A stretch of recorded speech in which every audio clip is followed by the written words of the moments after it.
ವಾಲ್ಮೀಕಿ ಹಗರಣದಲ್ಲಿ ಸಚಿವ ನಾಗೇಂದ್ರ ಅವರ ತಲೆದಂಡ ಆಗಿದೆ. ಆದರೆ ರಾಜ್ಯ ಕೇಸರಿ ಪಾಳೆಯ ಇಷ್ಟಕ್ಕೆ ಸೈಲೆಂಟ್ ಆಗಿಲ್ಲ. ಅವರೀಗ ದೊಡ್ಡ ಮೀನುಗಳನ್ನು ಹಿಡಿಯೋದಕ್ಕೆ ಪ್ಲಾನ್ ಮಾಡಿದ್ದಾರೆ.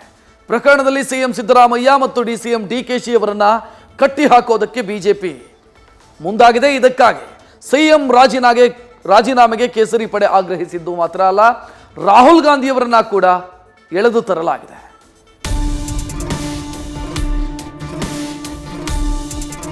ನಾಗೇಂದ್ರ ಪಾಪದ ವ್ಯಕ್ತಿ, ಅವನು ಕಡಿಮೆ ದುಡ್ಡು ತಗೊಂಡಿರೋದು.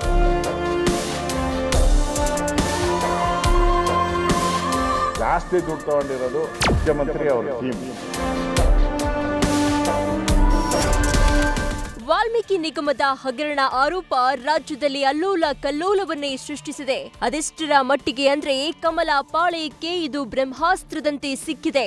ಈ ಅಸ್ತ್ರಕ್ಕೆ ಕಾಂಗ್ರೆಸ್ ಸರ್ಕಾರದ ಒಂದು ವಿಕೆಟ್ ಕೂಡ ಉರುಳಿದೆ. ಆದ್ರೆ ಸಚಿವ ನಾಗೇಂದ್ರ ರಾಜೀನಾಮೆ ಬಳಿಕವೂ ರಾಜ್ಯ ಕೇಸರಿ ಪಡೆ ಸುಮ್ಮನಾಗಿಲ್ಲ. ಅವರು ಸಿಎಂ ಹಾಗೂ ಡಿಸಿಎಂ ಮೇಲೆಯೇ ಬಾಣ ಬಿಟ್ಟಿದ್ದಾರೆ. ಹಗರಣದಲ್ಲಿ ಸಿಎಂ ಡಿಸಿಎಂ ಭಾಗಿ ಆರೋಪ. ಸಿಎಂ ಸಿದ್ದರಾಮಯ್ಯ ರಾಜೀನಾಮೆಗೆ ಬಿಜೆಪಿ ಆಗ್ರಹ. ವಾಲ್ಮೀಕಿ ನಿಗಮದಲ್ಲಿ ನಡೆದ ಹಗರಣದಲ್ಲಿ ಸಚಿವ ನಾಗೇಂದ್ರ ಪಾಲು ತೀರಾ ಸಣ್ಣದು. 187 ಕೋಟಿಯಲ್ಲಿ ರಾಹುಲ್ ಗಾಂಧಿಗೆ ಎಷ್ಟು ಹೋಗಿದೆ, ಸುರ್ಜೇವಾಲಾಗೆ ಎಷ್ಟು ಹೋಗಿದೆ ಅನ್ನೋದು ಹೊರಬರಬೇಕಿದೆ ಅಂತ ವಿಪಕ್ಷ ನಾಯಕ ಅಶೋಕ್ ಹೊಸ ಬಾಂಬ್ ಹಾಕಿದ್ದಾರೆ. ಅಲ್ಲದೆ ಇದರಲ್ಲಿ ಸಿಎಂ ಸಿದ್ದರಾಮಯ್ಯರ ಪಾಲು ದೊಡ್ಡದಿದೆ. ಹೀಗಾಗಿ ಸಿಎಂ ರಾಜೀನಾಮೆ ಕೊಡಬೇಕು ಅಂತ ಆಗ್ರಹಿಸಿದ್ದಾರೆ. 187 ಕೋಟಿ ಗುಳುಂ ಮಾಡಿದ್ದೇ ಸರ್ಕಾರದ ಸಾಧನೆ. ಎಲ್ಲ ಹಣ ಸಿಎಂಗೆ ಹೋಗಿದೆ. ಈ ಬಗ್ಗೆ ತನಿಖೆ ಆಗಬೇಕು ಅಂತ ಆಗ್ರಹಿಸಿದ್ರು. ನಾಗೇಂದ್ರ ಪಾಪದ ವ್ಯಕ್ತಿ, ಅವನು ಕಡಿಮೆ ದುಡ್ಡು ತಗೊಂಡಿರೋದು. ಜಾಸ್ತಿ ದುಡ್ಡು ತಗೊಂಡಿರೋದು ಮುಖ್ಯಮಂತ್ರಿ ಅವರ ಟೀಮು. ಯಾಕಂದರೆ ಫೈನಾನ್ಸ್ ಮಿನಿಸ್ಟರ್ ಬರುವಂಥದ್ದು ಮುಖ್ಯಮಂತ್ರಿಗಳ ಅಡಿಯಲ್ಲಿ.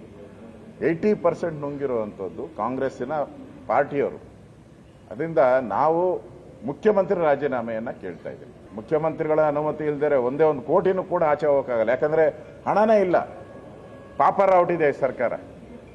ಆಗಿರೋ ಸರ್ಕಾರದಲ್ಲಿ 1 ಕೋಟಿ ಟ್ರಾನ್ಸ್ಫರ್ ಆಗಬೇಕಾದ್ರೂ ಕೂಡ ಮುಖ್ಯಮಂತ್ರಿಗಳು, ಫೈನಾನ್ಸ್ ಡಿಪಾರ್ಟ್ಮೆಂಟ್ ಅನುಮತಿ ಬೇಕೇ ಬೇಕು.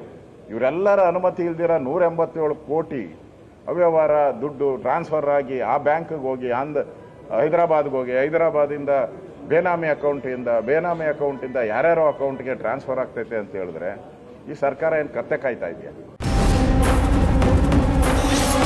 ಪ್ರಕರಣವನ್ನ ಮುಚ್ಚಿ ಹಾಕುವ ಪ್ರಯತ್ನವೆಂದ ಎಚ್ಡಿಕೆ. ಇನ್ನು ದೆಹಲಿಯಲ್ಲಿ ಮಾತನಾಡಿರುವ ಮಾಜಿ ಸಿಎಂ ಎಚ್ಡಿಕೆ, ರಾಜ್ಯ ಸರ್ಕಾರ ವಾಲ್ಮೀಕಿ ಹಗರಣವನ್ನ ಮುಚ್ಚಿ ಹಾಕಲು ಯತ್ನಿಸ್ತಾ ಇದೆ ಅಂತ ಹೊಸ ಬಾಂಬ್ ಸಿಡಿಸಿದ್ದಾರೆ. ಬೆಳಗ್ಗೆ ಮುಖ್ಯಮಂತ್ರಿಗಳೇನು ಹೇಳಿದ್ರು, ಉಪಮುಖ್ಯಮಂತ್ರಿಗಳೇನು ಹೇಳಿದ್ರು, ಇದೆಲ್ಲ ನೀವೇ ನಾಡಿನ ಜನತೆಗೆ ತೋರಿಸಿದ್ದೀರಿ. ಇವರಲ್ಲಿ ಈ ಒಂದು ವಿಷಯದಲ್ಲಿ ಇದನ್ನ ಮುಚ್ಚಾಕ್ಲಿಕ್ಕೆ ಈ ಕೇಸನ್ನ ಎಷ್ಟು ಶ್ರಮ ಪಡ್ತಾ ಇದ್ದಾರೆ ಅಂತಕ್ಕಂಥ ಅಲ್ಲೇ ಗೊತ್ತಾಗುತ್ತೆ. ಒಟ್ಟಾರೆ ವಾಲ್ಮೀಕಿ ಹಗರಣವನ್ನ ಬಿಜೆಪಿ ನಾಯಕರು ಸರಳವಾಗಿ ಬಿಡುವಂತೆ ಕಾಣಿಸ್ತಾ ಇಲ್ಲ. ಈಗಾಗಲೇ ಸಚಿವ ನಾಗೇಂದ್ರ ತಲೆದಂಡವಾಗಿದ್ರು ಸಿಎಂ ರಾಜೀನಾಮೆಗೆ ಕೇಸರಿ ಪಾಳೆಯ ಪಟ್ಟು ಹಿಡಿದಿದೆ. ಮಾತ್ರವಲ್ಲದೆ ನಿನ್ನೆ ಪ್ರಕರಣದಲ್ಲಿ ಆರೋಪಿಯಾಗಿರುವ ನಾಗೇಂದ್ರ ಆಪ್ತನ ಜೊತೆ ಸಿಎಂ ಡಿಸಿಎಂ ಇರೋ ಫೋಟೋ ರಿಲೀಸ್ ಮಾಡಿ ಬಿಜೆಪಿ ನಾಯಕರು ಟಕ್ಕರ್ ಕೊಟ್ಟಿದ್ದಾರೆ. ಆರೋಪಿ ಜೊತೆ ಡಿಸಿಎಂ ಡಿಕೆಶಿ ವಿಶೇಷ ಫ್ಲೈಟ್ನಲ್ಲಿ ಸಂಚರಿಸಿದ್ದು ಯಾಕೆ ಅಂತ ಪ್ರಶ್ನಿಸುವ ಮೂಲಕ ಸರ್ಕಾರವನ್ನ ಇಕ್ಕಟ್ಟಿಗೆ ಸಿಲುಕಿಸಿದ್ದಾರೆ. Ganapati, news first political bureau. News first ನಿರ್ಭೀತಿಯಿಂದ ನಿಮ್ಮ ಪರವಾಗಿ.